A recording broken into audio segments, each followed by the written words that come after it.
Siguiendo con la sesión, Following the vamos a session, presentar al we will doctor now Sergio introduce Romero. Dr. Sergio Nos va a tocar Romero, el tema and he will base speak about biológica de la biological basis competencia of ovocitaria. the El oocyte doctor Sergio competence. Romero es Dr. biólogo de la Sergio Romero Universidad is Mayor de a San biologist Marcos, from San con Marcos maestría en University with a investigación mastership médica y in medical research farmacología, and doctorado en ciencias médicas por la pharmacology. Universidad Dr. Libre de is an Bruselas. MD by the Realizó Brussels su postdoctorado Free University en la BVB, participando en el diseño, desarrollo e investigación translacional del Kappa IBM. Es embriólogo investigador con 25 años de experiencia en el estudio de la ovogénesis y foliculogénesis. Es director de investigación en el Centro de Fertilidad y Reproducción Asistida CEFRA, investigador, coordinador y asesor de tesis del Laboratorio de Biología, Reproducción y Preservación de la Fertilidad de la Universidad Peruana Cayetano Heredia y docente de posgrado en la Universidad Científica del Sur. Le damos pase al doctor Sergio Romero. Muchas gracias, María Alejandra, por la presentación.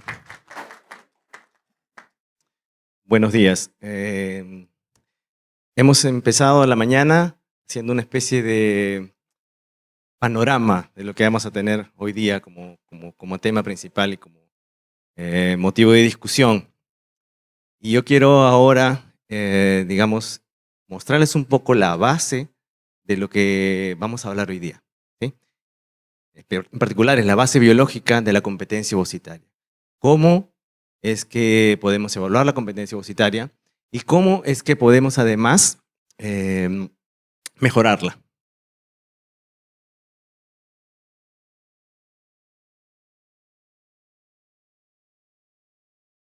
Okay. Para comentarles, soy, bueno, lo mencionó Michelle también, coinventor de la patente de maduración in vitro para complejos cúmulo ovocito, Kappa IBM. Y además recibo financiamiento de la Human Fertility para poder realizar estudios clínicos sobre IBM y en particular Kappa IBM. Entonces este va a ser el contenido de la charla.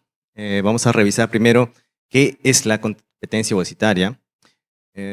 Vamos a un poco aprender sobre las características de los ovocitos que provienen de folículos centrales, el rol que tienen las células del cúmulo en la competencia ovocitaria. Luego vamos a hacer una revisión rápida también sobre el mecanismo de arresto y reinicio meiótico de los ovocitos. Y luego, para casi terminar, vamos a hablar de la competencia ovocitaria versus la maduración in vitro. Es decir, qué impacto tiene esta competencia ovocitaria sobre la maduración in vitro. Entonces, ¿qué es la competencia ovocitaria? Bueno, es la capacidad que tiene el ovocito para poder reiniciar la meiosis y poder además atravesar con éxito la fecundación y el desarrollo embrionario. Consiste básicamente de tiene dos componentes, por decir así, ¿no? La competencia meiótica, también llamada competencia nuclear, y la competencia citoplasmática, o también llamada competencia para el desarrollo, ¿sí? En el caso de la competencia para el desarrollo embrionario tenemos varios parámetros que nos permiten determinar si un ovocito es competente o no. Entre ellos está la compactación de la cromatina,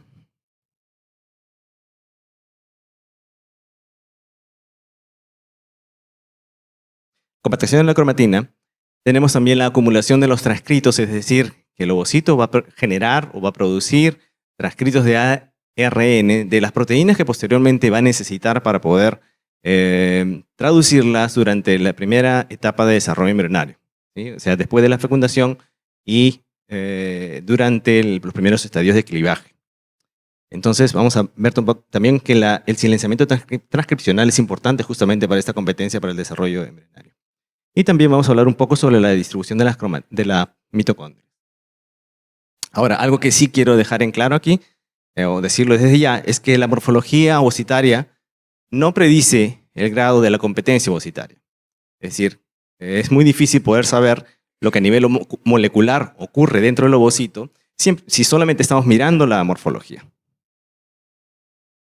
¿Cuál es la relevancia de estudiar la competencia meiótica? Bueno, primero que podemos identificar y comprender los mecanismos que van a gobernar o van a determinar la generación de ovocitos competentes, ¿no? ¿Cuál es la relevancia clínica? Bueno, hay diferentes puntos aquí. El uso adecuado, por ejemplo, de la estimulación ovárica, es decir, comprender un poco mejor cómo se da la foliculogénesis y cómo vamos a hacer que este ovocito se vuelva competente mediante la estimulación ovárica. También es importante para la preservación de la fertilidad. Podemos aprender cómo está el ovocito en el momento que vamos a nosotros obtenerlo, colectarlo y vamos a congelarlo, especialmente en pacientes oncológicos.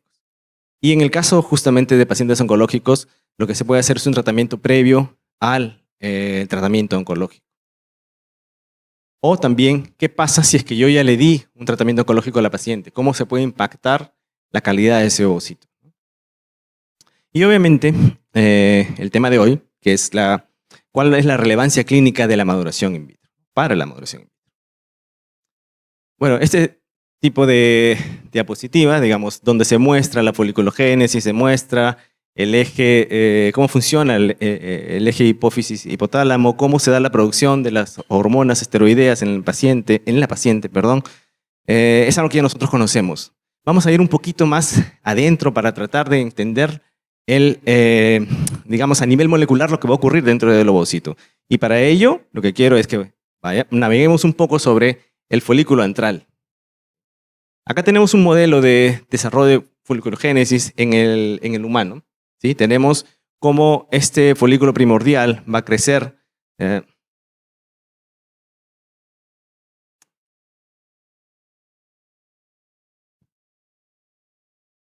Bueno, cómo va a crecer el folículo primordial, va a pasar al folículo primario, empieza a crecer al secundario, luego va a empezar a formar la cavidad antral y va a llegar hasta el estadio ovulatorio, que lo tienen al lado derecho, donde este ovocito va a poder adquirir la capacidad para poder responder al estímulo ovulatorio y madurar. ¿Okay? Durante toda esta fase de desarrollo, toda la fase de desarrollo que vemos ahí en la diapositiva, el folículo va a estar creciendo y el ovocito va a estar en estadio de vesícula germinal. Es decir, es un tipo de célula particular que se mantiene en estado de vesícula germinal y lo que significa que está en profase 1 de la meiosis por básicamente toda su vida. Si el ovocito es reclutado para crecimiento, si el folículo es reclutado para crecimiento, ese ovocito va a luego recibir el estímulo ovulatorio, que es el momento donde se va a reactivar la meiosis. Pero sin embargo no va a completar la meiosis, sino va a llegar solamente hasta el estadio de metafase 2. Y para poder progresar y terminar la meiosis 2, necesita ser fecundado. Pero durante todo el estadio que está en desarrollo dentro del folículo, ese ovocito va a estar en vesícula germinal.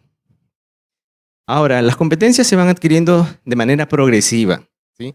Hablamos hace un rato del silenciamiento transcripcional. Y lo que ocurre es que, si bien es cierto que el ovocito va a acumular transcritos de ARN que van a ser necesarios para producir las proteínas en los primeros estadios de desarrollo embrionario, lo que ocurre es que el ovocito es activo transcripcionalmente en la primera etapa de la fase antral. Sin embargo, hacia el final de la fase antral, ese ovocito va a empezar a entrar en silenciamiento transcripcional, lo que significa que el volumen de transcritos que son acumulados hacia el final de la foliculogénesis es cada vez menor hasta que cesa por completo. Esto coincide también con el hecho de que el ovocito va a tener esa capacidad de primero poder reiniciar la meiosis. Tenemos que, si bien este ovocito va a estar arrestado en profase 1 de la meiosis durante toda su vida hasta que sea reclutado para el crecimiento, lo que sí ocurre es que cuando un ovocito llega al estadio antral temprano, digamos, el ovocito empieza a adquirir la capacidad para reiniciar la meiosis. Un poquito más adelante va a adquirir la capacidad para completar la meiosis. Es por eso que funcionan los sistemas de maduración in vitro de rescate. ¿Por qué? Porque si uno saca un ovocito que corresponde a un folículo, digamos, por encima de los 10 milímetros, es muy probable que ese ovocito tenga ya la capacidad de reiniciar la meiosis. Lo que no significa es que ya haya acabado su desarrollo y que tenga también la competencia citoplasmática. De hecho, la competencia citoplasmática, es decir, la probabilidad o la capacidad de producir embriones se va a dar un poco más adelante y se quiere también progresivamente. Es solo hacia el final de la fase folicular que ese ovocito va a tener ambas la capacidad de reiniciar la meiosis y también de generar un embrión. Ahora, para el propósito de maduración in vitro, lo que nosotros tenemos es que los ovocitos que se utilizan son básicamente ovocitos que provienen de folículos antrales tempranos. Lo ha mencionado Michelle, que lo que se utilizan son folículos entre 2 hasta 10, hasta 12 milímetros más o menos. Es decir, caemos en esta ventana que está aquí. ¿Ok? en esa ventana que está aquí, no solo se van adquiriendo algunas de las competencias, como ya lo he mencionado, sino que también va a coincidir con un patrón de la cromatina que se puede observar a nivel de la fluorescencia. ¿Qué ocurre? Que para que se pueda dar la transcripción del ARN, la cromatina se encuentra en un estado abierto, laxo, disperso, ¿sí? Y es por eso que cuando uno hace una coloración para el ADN, lo que encuentra es más que todo como una nube que va a poblar todo el núcleo del ovocito, ¿sí? Mientras que cuando el ovocito va progresando en la foliculogénesis, lo que va a tener más bien es que esa cromatina se va a compactar alrededor del nucleolo. Es decir, dentro del ovocito va a tener una localización preferente alrededor del nucleolo. Pero esta compactación viene acompañada de que de alguna manera, lo digo yo, es como que primero está en una fase el ovocito con su cromatina dispersa, que es como un libro abierto, que permite copiar lo que uno quiere, ¿sí? Pero cuando ya llega el estado de cromatina condensada, es como un libro cerrado, ¿sí? Lo que quiere decir es que ese ovocito ya no va a poder transcribir más ARN. Es decir, en ese momento está como que competente a nivel meiótico, puede reiniciar la meiosis, pero sin embargo no necesariamente va a poder completar el desarrollo embrionario.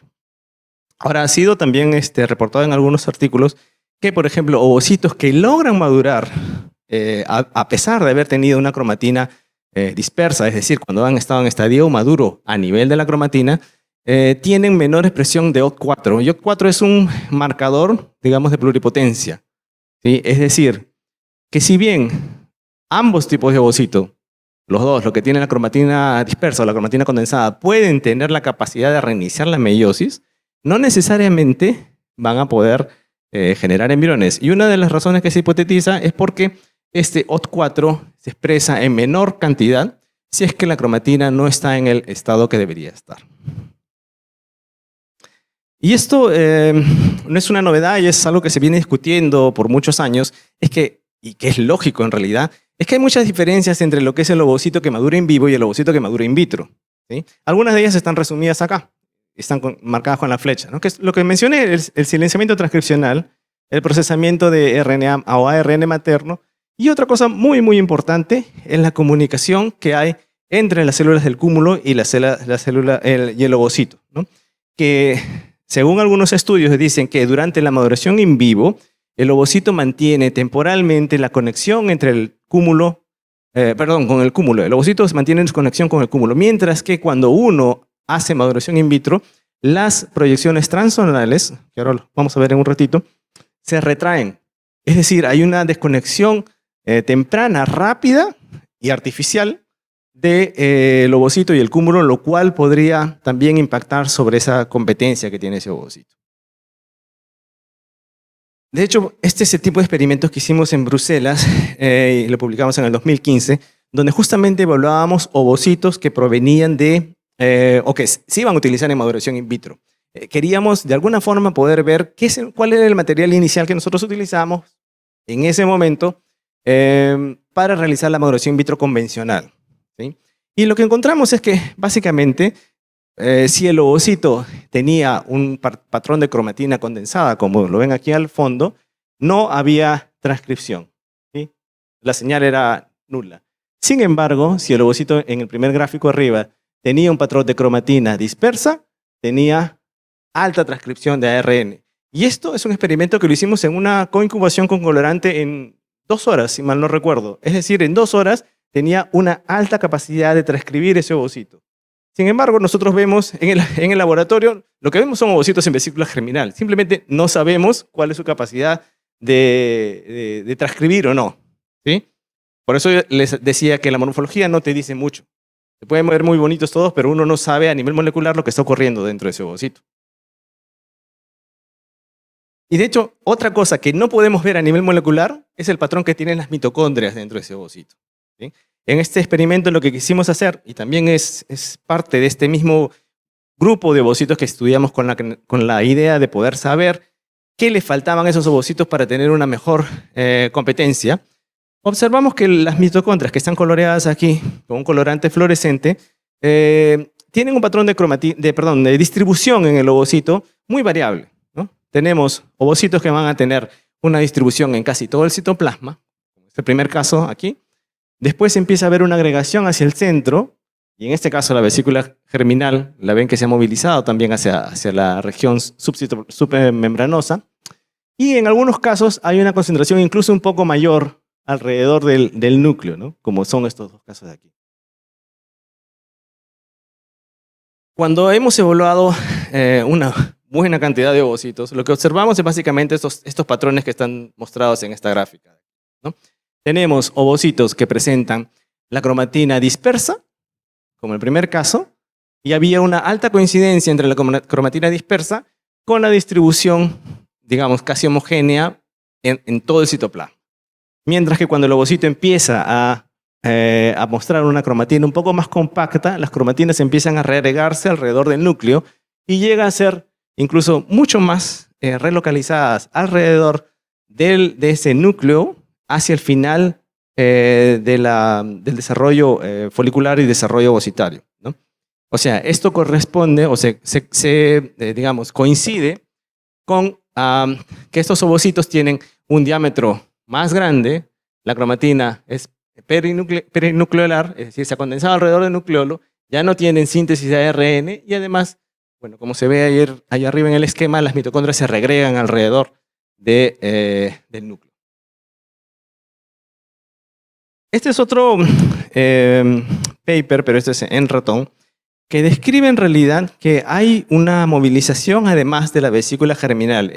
Un estudio de este tipo no se ha visto todavía en el humano, pero lo importante es que ellos describen que cuando la vesícula germinal tiene una posición excéntrica, ha sido asociada con una mayor competencia para el desarrollo de esos ovocitos. Tiene una lógica en que la vesícula germinal, es decir, el núcleo del ovocito, necesita aproximarse hacia la superficie, es decir, cercano a la membrana citoplasmática, para poder luego formar los cromosomas y eliminar el primer cuerpo polar. Entonces tiene una lógica y hay esta evidencia en el ratón, pero sin embargo es muy difícil poder evaluar esto en el humano, ¿no? Ahora, mencionaba hace un segundo que las células del cúmulo también son importantes para la adquisición de esa competencia ovocitaria. Y de hecho, se ha descrito ya que bajo la influencia de las gonadotropinas, las células de la granulosa van a diferenciarse en células granulosas murales. ¿Qué significa esto?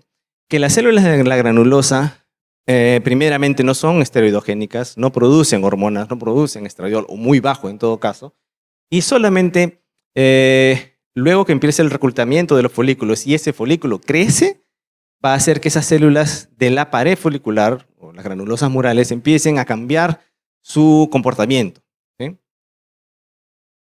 Sin embargo, a pesar de que el destino de la célula de la granulosa es convertirse digamos, en una célula esteroidogénica, el ovocito es capaz de poder cambiar ese destino y mantener a las células de la granulosa sin diferenciarse, indiferenciadas, y proceden a llamarse células del cúmulo. O sea, es decir, el ovocito, un poco por conveniencia, va a hacer que las células del cúmulo se comporten de manera diferente al resto de las células de la granulosa.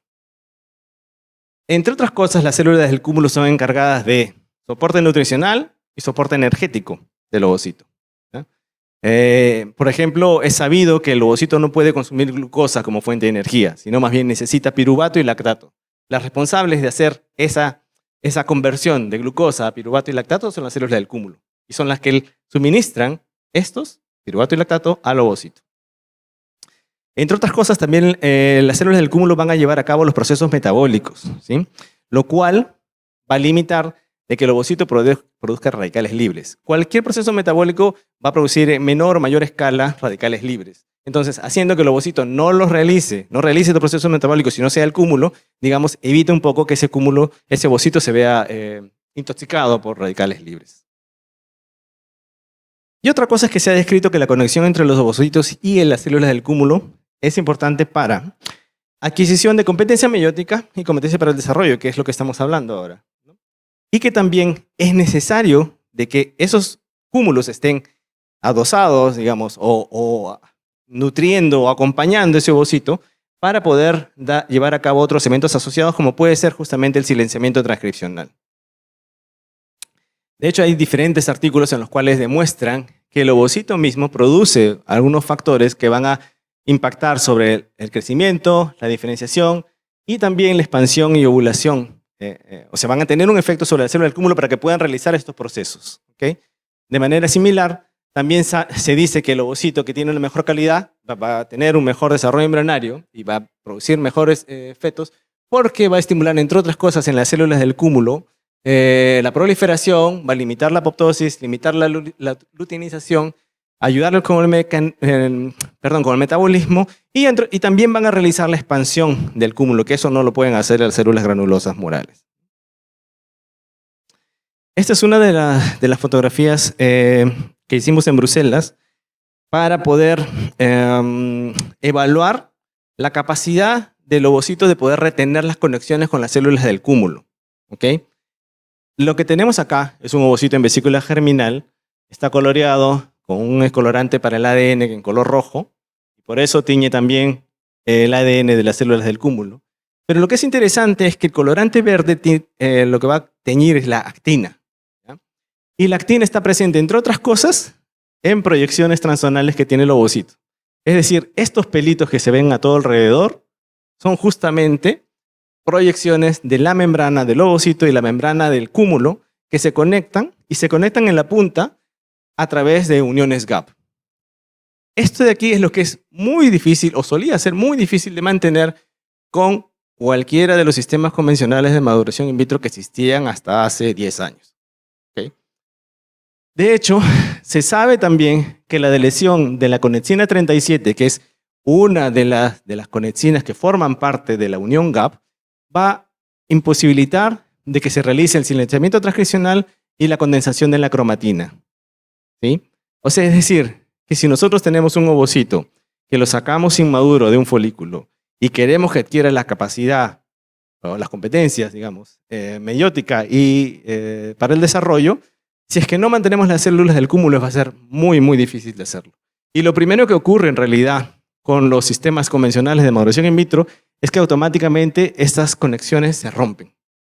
Es muy, muy difícil mantenerlas en condiciones de laboratorio. Entonces, lo que implica es que cuando uno saca el ovocito del folículo, listo, su destino está sellado.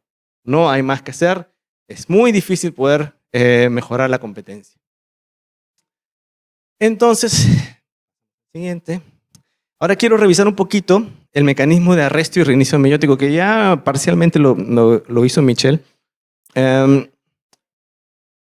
Lo que tenemos es que para que el ovocito pueda mantener el arresto meiótico necesita tener grandes cantidades de AMP cíclico. ¿Sí?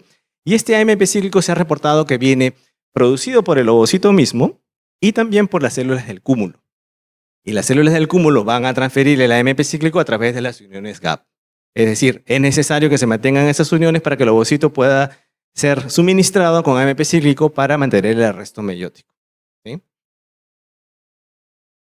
Pero al momento que, digamos, se produce este AMP cíclico, está expuesto a una enzima, que es la fosfodiesterasa de tipo 3, la 3A en el caso del humano. Y esta fosfodiesterasa es la que es muy activa a nivel citoplasmático. Es decir, continuamente está digiriendo, degradando el AMP cíclico. Es decir, eso implica que tiene que haber un suministro continuo de AMP cíclico para que no sea la fosfodiesterasa la que gane. ¿Qué pasa si es que gana y caen los niveles de AMP cíclico? El ovocito reinicia la meiosis, incluso estando dentro del folículo. Ahora este es un esquema de las células de la granulosa, las de la pared folicular y las células granulosas del cúmulo y el ovocito en el otro lado. Lo que quiere demostrar esto es que en el año 2010 se describió que existe un inhibidor natural de la meiosis que está contenido dentro del fluido folicular y que es además producido por las células de la pared folicular, que es esta proteína de acá, la NPPC, o también conocida como el péptido natriurético de tipo C o CNP. Y este CNP es el que va a migrar hacia la célula del cúmulo dentro del fluido folicular y va a activar su receptor, el NPR2, en la célula del cúmulo para producir, entre otras cosas, el GMP cíclico. ¿Qué es el GMP cíclico? Es el inhibidor, por decirlo así, de la enzima fosfoesterasa de tipo 3A. Entonces lo que ocurre es que las células de la pared folicular producen este péptido señal, este péptido llega al cúmulo y ese cúmulo va a mantener el arresto meiótico del ovocito suministrándole GMP cíclico para bloquear la fosfoesterasa de tipo 3. Ahora lo que es más interesante es que después se ha descrito que estos factores que produce el ovocito, tipo el GDF9, el BMP15, van a actuar sobre las células del cúmulo y no solo para estimular su proliferación o limitar la apoptosis, que lo mencioné anteriormente, sino también para estimular la producción de ese receptor, el NPR2. Y adicionalmente, se ha demostrado también que el estradiol que está presente en el folículo va también a estimular la producción de ese mismo receptor. Es decir, existen sistemas redundantes dentro del ovocito que van a hacer o van a prevenir que ese ovocito reinicie la meiosis. Pero además son comandados por el ovocito. ¿Sí?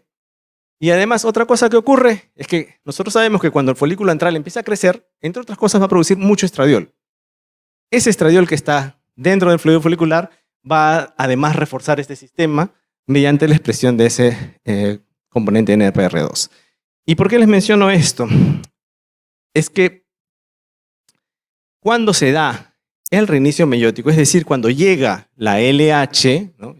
Hay el pico de LH y llega a su receptor en la pared folicular, lo que tenemos es que la pared folicular va a producir unas proteínas, unos péptidos, que inicialmente están pegados a la membrana, pero que luego son liberados para que puedan viajar a través del fluido folicular y van a llegar a las células del cúmulo, a su receptor, para producir, entre otras cosas, componentes inflamatorios y estimular la expansión y la emulsificación de las células del cúmulo. ¿Sí? Además de eso, se ha demostrado que también van a producir la fosforilación de la conexina 43. ¿Qué es la conexina 43? También es uno de los componentes de los gap junction, de las uniones gap. Es decir, cuando llega la señal de la LH, lo que va a hacer es va a estimular al cúmulo para que pase a proceso ovulatorio, pero también se va a limitar el ingreso del GMP cíclico desde la producción, en realidad, del GMP cíclico, desde la producción y el suministro de GMP cíclico desde la célula del cúmulo al ovocito. ¿Por qué? Porque se cierran las uniones GAP. Entonces, hay dos mecanismos por los cuales el ovocito va a reiniciar la meiosis y básicamente uno de ellos es liderado por este cierre de las uniones GAP que finalmente lo que hacen es limitar el ingreso del GMP cíclico, que a la larga lo que va a hacer es que la fosfoesterasa de tipo 3 sea mucho más activa y degrade el AMP cíclico y genere el reinicio meiótico.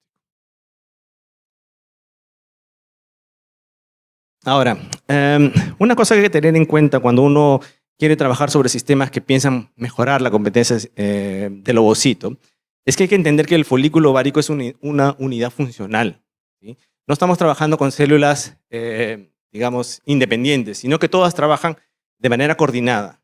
Y coordinada, en realidad, por el ovocito, ahora lo vamos a mencionar. Hay una estrecha interrelación e interacción entre ovocito y células de la granulosa. Y el ovocito es el que finalmente va a regular ese ambiente, ¿sí? Si tenemos un ovocito saludable, es decir, que tenemos las condiciones adecuadas para que ese ovocito esté en cultivo, bueno, el folículo va a ser saludable, ¿sí? O in vivo o in vitro, ¿no? Y el mecanismo de arresto meiótico también es controlado por ese ovocito. Y John Eppich, que es un investigador que ya está retirado, pero que solía estudiar mucho sobre el ovocito, decía, el ovocito es el capitán del barco. Y tenía razón, porque muchos de los factores o muchos de los procesos que ocurren en el folículo son liderados por el ovocito. Es decir, a quien tenemos que tener contento si que planeamos utilizar un sistema de cultivo in vitro es al ovocito. El resto viene por añadidura. Entonces, al intentar replicar un ambiente folicular en el laboratorio, tenemos que tener en cuenta que no hay mejor condición que la natural, que es la fisiológica. Y de hecho, eso es una de las cosas que exploramos hace muchos años con el grupo de Bruselas. Y este fue el paper que mencioné hace un rato, donde hacíamos la evaluación de los ovocitos para ver su estado de cromatina, cómo estaba la cromatina previo a la maduración in vitro y después también. y cómo estaban las mitocondrias. Pero a la par de eso, quisimos implementar este sistema en el cual podríamos utilizar el CNP como inhibidor de la meiosis. Y finalmente, con lo que logramos es algo sin precedentes, que era básicamente poder mantener esas conexiones entre las células de la granulosa células del cúmulo con el ovocito. De hecho, eso nos valió la portada de la revista Biology Reproduction, porque era la primera vez que esas proyecciones transonales lograban mantenerse en cultivo, y además en un cultivo que era bastante simple, por decirlo así, porque replicaba mucho el ambiente folicular. En vez de estar pensando en compuestos farmacológicos para bloquear la meiosis o para estimular el crecimiento de ese ovocito, lo que optamos nosotros es por hacerlo más natural. Y de hecho, junto con Johan Smith y Flor Sánchez, lo que hicimos fue convertir esto en un nuevo concepto que lo publicamos en el 2017. Es el primer estudio piloto en el cual utilizamos una maduración bifásica, en la cual apostábamos por tratar de mejorar la competencia del ovocito previo al reinicio de la meiosis. Y este sistema se basó justamente en estos dos papers de la izquierda. De una vez que logramos obtener información, es decir, en ese momento necesitamos dar un paso atrás para poder entender qué pasaba en ese ovocito. Muchos investigadores lo que querían hacer era, quiero mejorar mi tasa de maduración, entonces le meto más hormonas al ovocito. O sea, pongo en mi cultivo más hormonas. Y en realidad no se trata de querer mejorar la maduración, porque la maduración es solo un aspecto dentro de lo que uno necesita para poder generar embriones. Lo que hicimos nosotros es dar un paso atrás, analizar qué es lo que estaba fallando en esos ovocitos, cuáles eran las características de los ovocitos que poníamos en maduración in vitro, y luego utilizar un nuevo sistema. Y de hecho esto es lo que perdón, luego se conoce ahora como el kappa-IBM. Y el kappa-IBM no es otro que un sistema diferente. ¿Por qué? Porque esto es lo que tenemos normalmente. Perdón.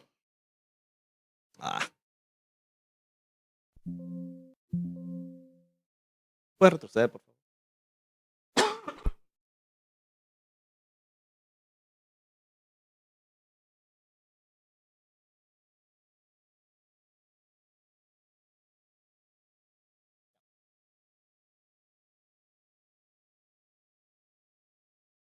Entonces, empecemos con esto. Lo que tenemos normalmente en un tratamiento convencional de reproducción asistida para FIP o ICSI es que apuntamos a colectar estos folículos. Folículos grandes. Folículos de 15 milímetros, 16 milímetros, 20 milímetros, ¿no? En la maduración in vitro convencional apuntamos a ese grupo de ovocitos que les decía yo, que están en folículos que vienen de entre 6 y 12 milímetros más o menos. Y eso sabemos ya lo que nos da. Y de hecho, esto fue el inicio para nosotros empezar a estudiar un poco cómo podemos mejorar la competencia. Porque sabíamos que ese sistema era, o los diferentes sistemas de maduración in vitro en ese momento eran ineficientes. Había que tener en cuenta que en este caso, cuando trabajamos con folículos pequeños, ya no estamos tratando a la paciente, sino más bien lo que estamos haciendo es tratar al gameto. Y había que diseñar un sistema que fuera específicamente apuntado a esos ovocitos. Entonces nació el kappa-IBM. Y el kappa-IBM a lo que apunta es a folículos más pequeños, ¿sí? De hecho, nuestro sistema inicial en el ratón utilizó un modelo en el cual los folículos no se estimulaban para nada. 0 gonadotropinas. Era el modelo ideal, lo concebimos así nosotros, porque queríamos que nuestro sistema pudiera funcionar también para nuestro programa de oncofertilidad que teníamos en Bruselas. A pacientes que no pueden estimularse y simplemente uno tiene que proceder a aspirar los folículos, ¿sí? Entonces, bajo este sistema nos permite trabajar con folículos más pequeños, pero para eso necesitamos de una etapa de premaduración. Es decir, nuestra IBM se convierte en una IBM bifásica porque permite que el ovocito pueda adquirir las competencias que son necesarias para poder reiniciar adecuadamente la meiosis y además poder desarrollar como embriones. Y esto básicamente se logró con inhibidores naturales de la meiosis. De hecho, el medio contiene el péptido natriurético de tipo C, el CNP, y también se hace una estimulación de la meiosis ya basada en los componentes naturales del proceso ovulatorio. Es decir, incluye, por ejemplo, FSH y anfiorregulina, ¿no? Y lo que hemos demostrado con este sistema es que mantiene el arresto meiótico adecuadamente durante la fase de premaduración, promueve la comunicación entre el ovocito y las células del cúmulo. La tasa de maduración es muy buena, la producción de blastocistos, perdón, de embriones de buena calidad de día 3 y de blastocitos también es muy buena. Pero esto lo vamos a ver durante el día. Y de hecho, nos alegró mucho que esto podamos luego llevarlo a la clínica y que se pueda convertir en una investigación translacional. Y de hecho recibimos el apoyo del grupo de Vietnam, y por eso aquí nos acompaña nuestro amigo vietnamita para contarnos un poco de lo que han logrado hacer con el Kappa IBM durante todos estos 8 años. Y contarles que, bueno, en Cefra lo estamos utilizando ya hace un par de años. Muchas gracias.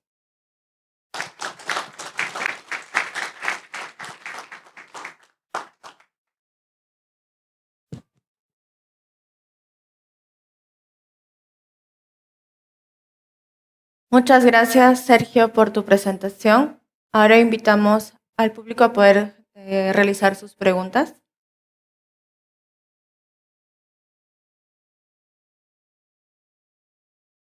Sergio, primero quiero felicitarte, aparte de que la conferencia tuvo un nivel extraordinario, sobre todo por esa capacidad que han tenido vos y otros en juntar 3 centros en 3 países y poder hacer mucho más que de a uno solo, ¿verdad? Esto de poder estar con Bélgica, con Vietnam y aquí en Cefra. Pero bueno, volviendo a la clínica, a la cosa más elemental de la ignorancia que me absorbe, ¿qué consejo práctico podrías darnos mirando los profases? Estamos de acuerdo que con la morfología solamente no ayuda, ¿no? Pero sacando la 13, etcétera, cosas muy obvias. Por ejemplo, esto que mostraste de la ubicación del nucleolo, que era en roedores, me parece. No me terminé de escucharte bien si en humanos habría alguna comparación o no, o si hay algún dato que podías darnos para decirnos estos profases parecen mejores, estos profases parecen peores.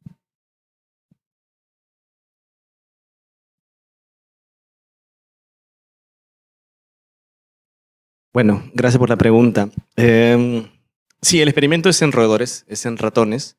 Lo que sucede es que un experimento de este tipo es muy difícil poder hacerlo en humano. Primero porque hay que tener disponibilidad de los óvulos. Y en ese sentido, Bélgica era un país privilegiado porque existía la posibilidad de obtener estos ovocitos para investigación. Es más, se podía generar hasta embriones para investigación. Obviamente bajo una aprobación de comité de ética con protocolos muy establecidos y una serie de reglamentaciones que muy difíciles de cumplir, pero se puede hacer. Entonces, lo que quería decir es que estas coloraciones que utilizamos nosotros para poder evaluar la cromatina nuclear utilizan 2 cosas. Un colorante, que es muy tóxico porque se intercala en el ADN, y el otro, fluorescencia. De hecho, nosotros tenemos algunos videos de ovocitos que hemos intentado madurar luego de colorearlos, en ratón por si acaso. La mayoría se mueren. Entonces, es muy difícil poder hacerlo en el humano. Sin embargo, el ovocito del ratón y el ovocito del humano son bastante similares, a nivel morfológico al menos, y a nivel de metabolismo por ahí. Entonces, podría ser que funcione de la misma manera, pero la verdad, no lo sabe. Es muy interesante sí ver que en el ratón tiene un impacto. Entonces, habría que ver la forma, no sé, para poder estudiarlo en el humano también.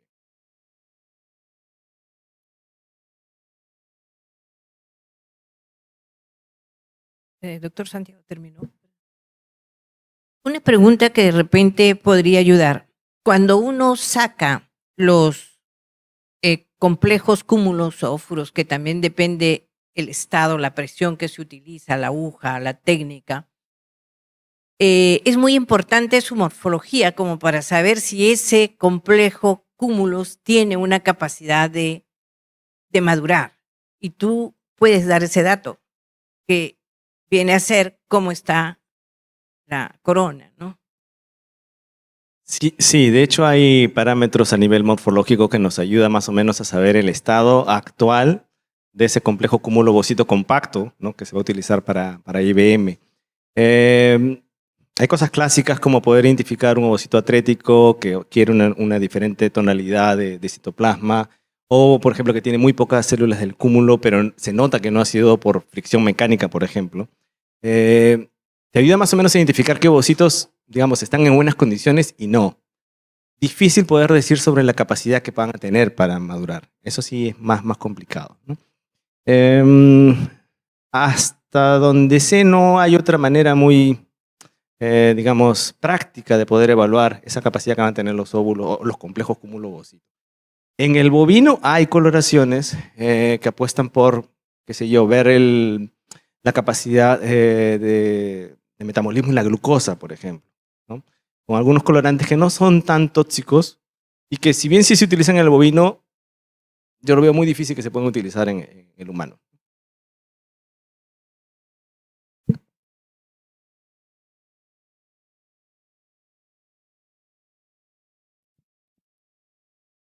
Buenos días, doctor Romero. Quisiera una idea de expectativa, no sé, viabilidad de estimulación o maduración in vitro de folículos preantrales. ¿Qué tanto es eso prometedor, expectante, digamos? De hecho, el laboratorio donde desarrollamos este concepto del kappa IBM tenía como nombre biología del folículo. Ese era el nombre del laboratorio. Entonces, apostábamos en realidad por diseñar sistemas in vitro para diferentes tipos de estadios foliculares. Estamos hablando desde el estadio primordial hasta la fase antral.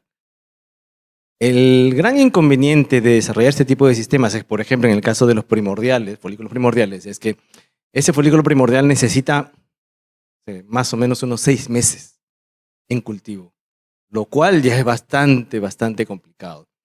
Teníamos en Bruselas sistemas para cultivo que funcionaban muy bien para folículos primordiales, para folículos primarios, para folículos secundarios. Nunca intentamos integrarlos todos porque la verdad nos parecía algo utópico. Sin embargo, no,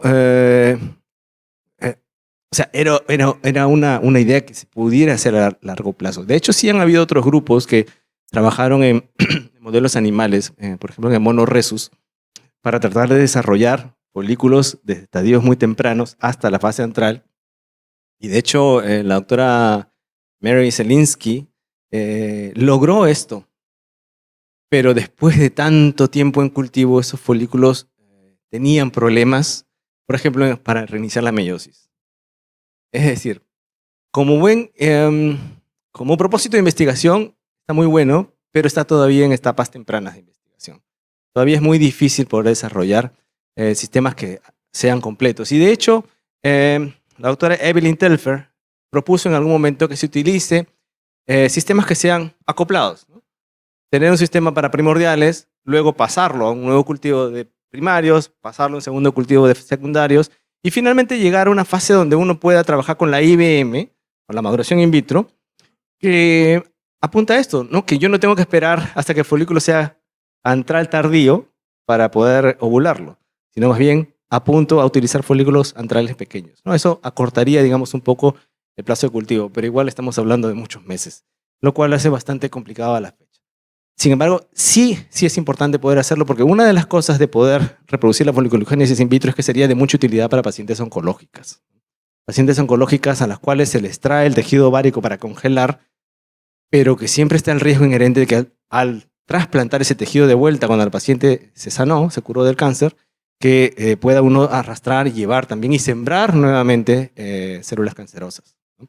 Entonces sería ideal poder tener un sistema de cultivo in vitro donde uno pueda crecer esos folículos de estados tempranos, pero a la fecha todavía no es posible.